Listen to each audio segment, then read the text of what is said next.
Coming up, the World Health Organization makes an announcement regarding the recent coronavirus spread. Plus, Lady Gaga got fans excited by confirming a new upcoming project. And we have an update on the parking structure currently in construction. This and so much more on OC News starting right now.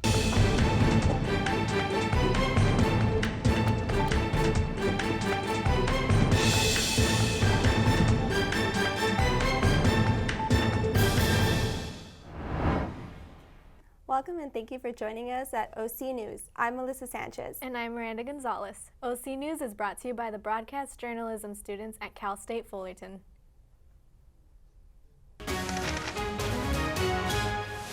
We start with breaking news. 2 Orange County firefighters are in self-imposed quarantine after coming in contact with a patient who might have been infected with the coronavirus. The firefighters are being isolated at Station 20 in Irvine. That station is close to Irvine Spectrum and just 2.5 miles from our Cal State Fullerton Irvine campus. OC News reporter Chase Napier is live in the newsroom with the very latest. Chase?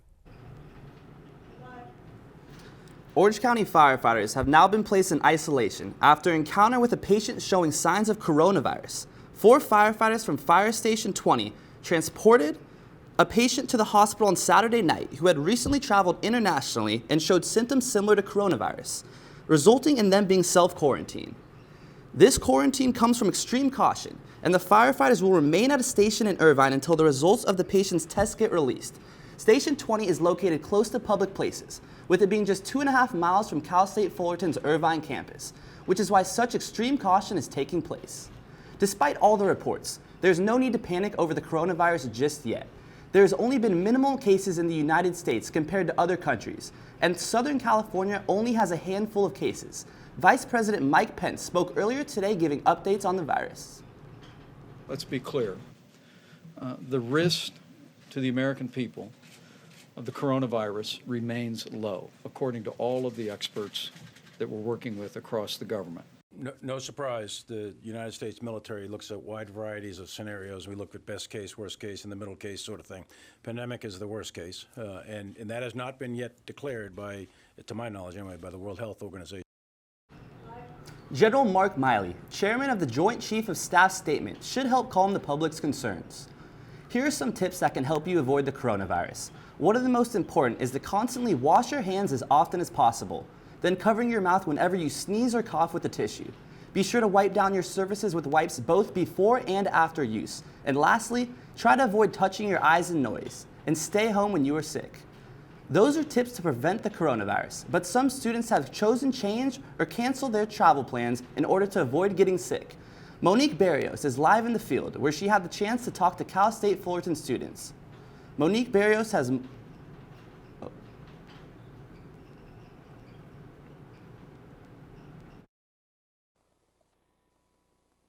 So that is right, Chase. I'm here on campus at Cal State Fullerton, and I had the opportunity to talk to some students regarding how the coronavirus is affecting their plans. Let's take a look to see what some of the students had to say regarding the coronavirus. We were supposed to take our program through a 2-week program to Japan and then make our way to Korea.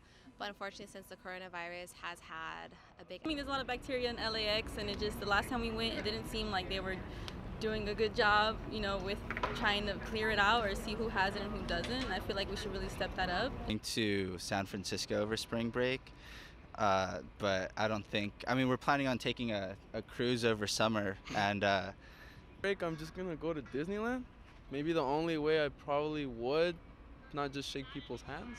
Concerning me is, what if this virus gets a little bit out of hand or just to a point where they can't contain it and the school decides to cancel our graduation ceremonies or any other ceremonies for the seniors for that matter. So whether students are planning to go to study abroad or even go to Disneyland, it's important to take precaution of your surroundings and when making interactions with others, and to always keep your hands clean. I'm Monique Barrios reporting for OC News. The race is in the final stretch for the Democrats and moderates. Who will it be? Our politics reporter Dolores Alvarez has all the information you need to know.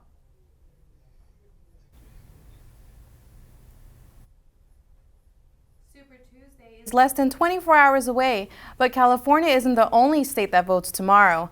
The Democratic primaries will take place tomorrow, Tuesday, March 3rd, 2020. 15 states vote tomorrow, from California to Massachusetts to Texas.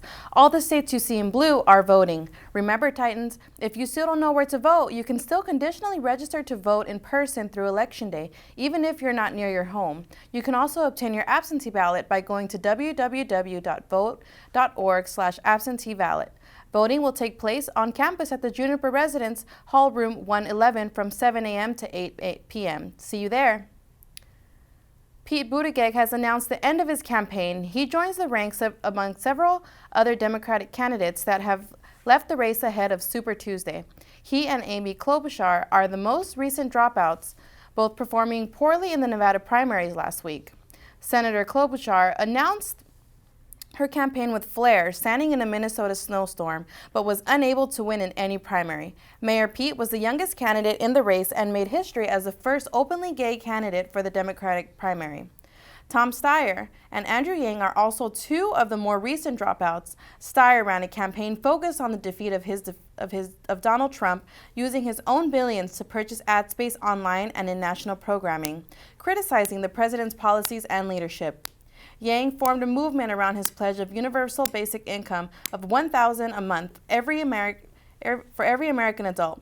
The pile of dropouts further include Governor Deval Patrick, Senator Michael Bennet, Senator Kamala Harris, Senator Julian Castro, Beto O'Rourke, Joe Walsh, and John Delaney, Cory Booker, Marianne Williamson. 5 candidates are left in the Democratic primary race are Joe Biden, Bernie Sanders, Elizabeth Warren, Michael Bloomberg, and Tulsi Gabbard. It's the final race to the finish soon, and dropout candidates are now endorsing their used-to-be counterparts. Moderates such as Pete Buttigieg and Senator Amy Klobuchar will endorse former President Joe Biden, while many unions and organizations have endorsed Bernie Sanders, including the American Federation of Teachers and the American Postal Workers Union. Donald Trump continues to be the main candidate in the Republican race, with high hopes of nabbing the presidency once again. That's it for today. Thanks for tuning in to your political segment. Back to you in the main studio. Coming up, Kobe Bryant continues to be honored, this time in another sports league. Plus, Lady Gaga got her fans excited by a surprise announcement. And the latest on the construction of the new parking structure.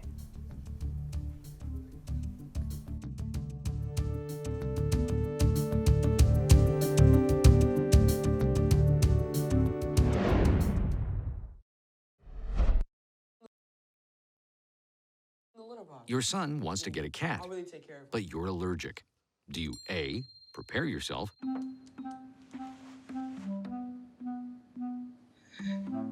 B, make the best of it, C squared equals 25.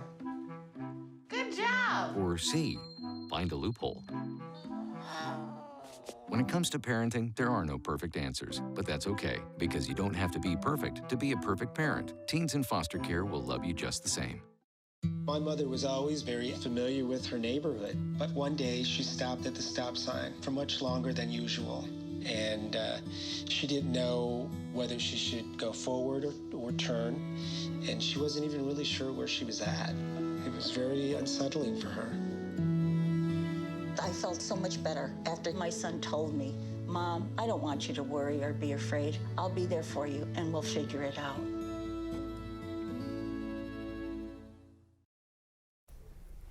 The Lizzie McGuire reboot might appear on another streaming service instead of Disney+. Alexa Levo will tell you where the new series might end up.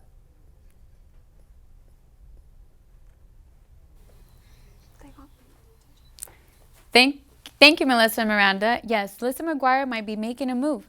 But first, let me tell you the tea is hot. Starting with an iconic music group, Public Enemy has decided to fire Flavor Flav after 36 years of performing together.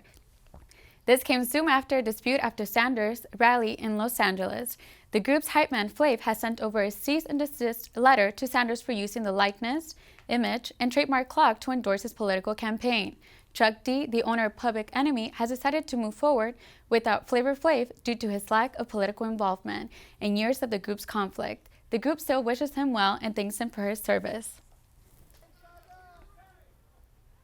All the little monsters are living on the edge of glory after their mother monster Lady Gaga released a date for her new album Chromatica. Gaga had an eventful 2019 after winning 2 Grammys for her performance and song featured in The Star is Born, but this year she is coming back stronger. She released her new single called Stupid Love on Friday, which will be on the new album. The iconic 11-time Grammy Award winner announced that her full album will drop April 10th.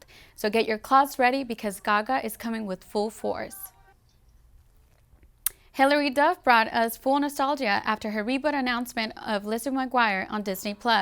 This is exactly what dreams are made of, or so we thought. The show filming was put on pause after the showrunner stepped down after filming 2 episodes. The production team has since decided to take a different creative direction, in which the Disney star took to Instagram to explain. Duff believes it's important for her fans to receive a true journey of a 30-year-old without limiting the reality under a PG rating. She's now asking Disney to move the show to Hulu to bring her beloved character to life again.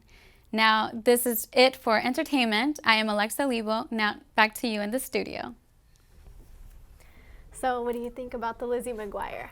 I'm really excited because I grew up on Lizzie McGuire. It's something that I've been watching as a kid, although I'm very curious to see how this reboot is going to happen because now that she is an adult, I know she doesn't want the PG thing, but that's what we grew up on that PG, you know, that rating. So I'm trying to put together in my head how it's all going to go down, but I'm excited to see it because I'm a big fan. I'm super excited too, just because it was super relatable growing up, and now that we're older too, we kind of grew alongside her.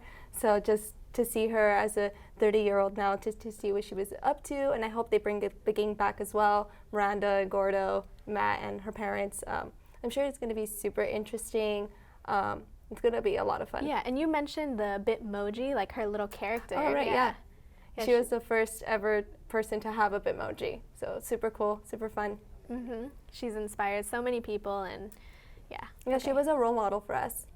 So we had a lot going on with sports this weekend, so yeah, let's go into sports. Our reporter, Cade Bucknam, has all the top stories on sports. Cade?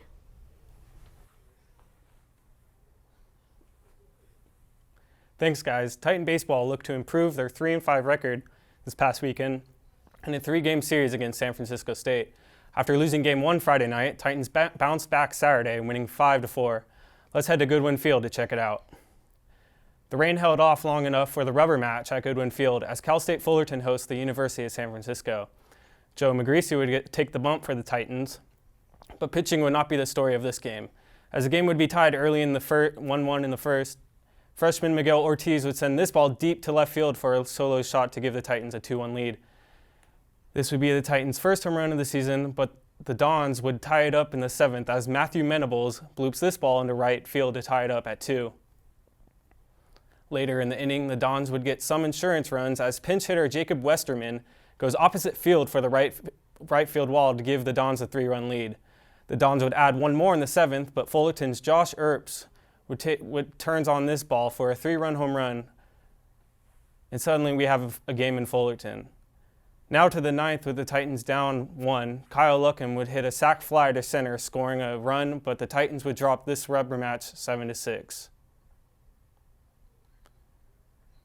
Over 5,000 softball fans passed through Anderson Field this weekend to see the Titans compete in the annual Judy Garman Classic. Fullerton had that home field advantage working for them, winning their first 4 games of the Classic. Game 1, Titans starter Sophie Frost dominated number 25 ranked Texas Tech, allowing just 2 hits in the 1-0 shutout. Game 2 of the Titans would come back from a 2-0 deficit in the 4th, taking a 3-2 lead and securing the win against Cal Berkeley. Fullerton got 2 more wins against Boise State and Illinois, but dropped their last 2 games of the Classic to number 2 ranked Washington and Fresno State. The Titans finished the Classic with 4 wins and 2 losses, and they have a 12-7 record on the season. This past Sunday, purple and yellow filled the Fontana Auto Club Speedway as many NASCAR teams and fans paid tribute to the late Kobe Bryant and his daughter Gianna, as well as the 7 others who lost their lives in a helicopter crash. Drivers Brian Blaney and William Byron painted their cars to Lakers colors, and a memorial display was available for fans to leave a message. Byron also is giving a portion of the proceeds from his model car sales to the After School All-Stars, an organization that Kobe was an ambassador of. That's all I have for sports. I'll send it back to Melissa and Miranda at the desk. Coming up, we have the latest update on the parking structure. And the schools nationwide today are remembering the author behind The Cat in the Hat.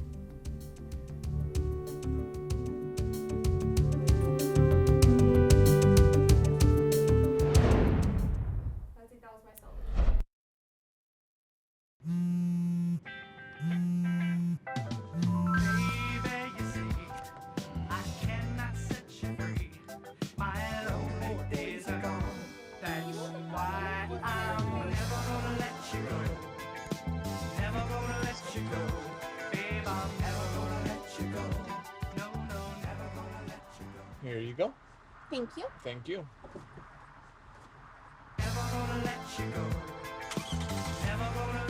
When I was in foster care, I never knew when I would have to move, so I always had my suitcase ready to go. Then one day, I was adopted. My new parents opened their hearts and home to me. My parents cook my favorite breakfast for me every morning. My parents take me on trips I never thought I would go on. They gave me a home and an even better reason to use that suitcase. My parents aren't perfect, but they're perfect for me.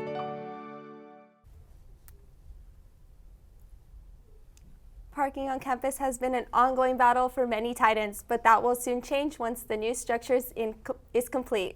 Our reporter, Elizabeth Manzo, is live on the construction site with more details. Elizabeth? Q. That's right. Thank you, Miranda. I'm live here at the construction site scene. As you can see, the structure is behind me, and it looks pretty much finished. The structure is set to have 6 stories, energy-efficient LED lighting, including stairs and an elevator. Now let's take a look at some of the progress the structure has made. Parking battles at California State University Fullerton may soon end in peace. Enrollment at CSUF has significantly increased, leaving the university struggling to accommodate Titan drivers. A victory for Titans came last year when the university announced the construction of a new parking structure. Approximately 50 to 60% of the structure is now complete. It's located north to the east side structure. The construction is also expanding road lanes along the new structure, an effort from the university to lessen traffic. The extra parking structure will just provide less congestion on the roads, hopefully less traffic. It'll be able to accommodate more students, obviously, to park on campus. Construction costs are set to be paid for by the students in rising parking permit fees. Over the course of 2 years, parking permits will increase close to 50%. I understand the price, but for paying to go to school, it'd be nicer to be maybe a little bit cheaper for students, kind of take some pressure off financially for kids that maybe don't get financial aid or are having to work full time. The billion-dollar project is on track for its debut in fall 2020. It will offer students much-needed additional spaces, but at a cost. Go. So the new structure will include 1,900 additional parking spaces. However, that really only accounts for about half of the student population that has parking permits. Now, the university says they have no plans to make any future parking structures, but instead are pushing for more sustainable parking options. Reporting for OC News, I'm Elizabeth Manzo. Thanks for the update, Elizabeth. Now it's time to bust open those books. It's Read Across America Day, also known as Dr. Seuss Day, where schools, libraries, and millions of people across America are taking time to read and celebrate the late Dr. Seuss and his impact on children's literature. Dr. Seuss authored over 60 best-selling children's books, including Green Eggs and Ham and The Cat in the Hat. And with that, Melissa, would you like some green eggs and ham? No, Miranda, I would not like some green eggs and ham. That's all we have for today. Thank you for joining us for OC News. I'm Melissa Sanchez. And I'm Miranda Gonzalez. Follow us on Instagram and Twitter at OC News CSUF for updates on breaking news. Thank you and goodbye.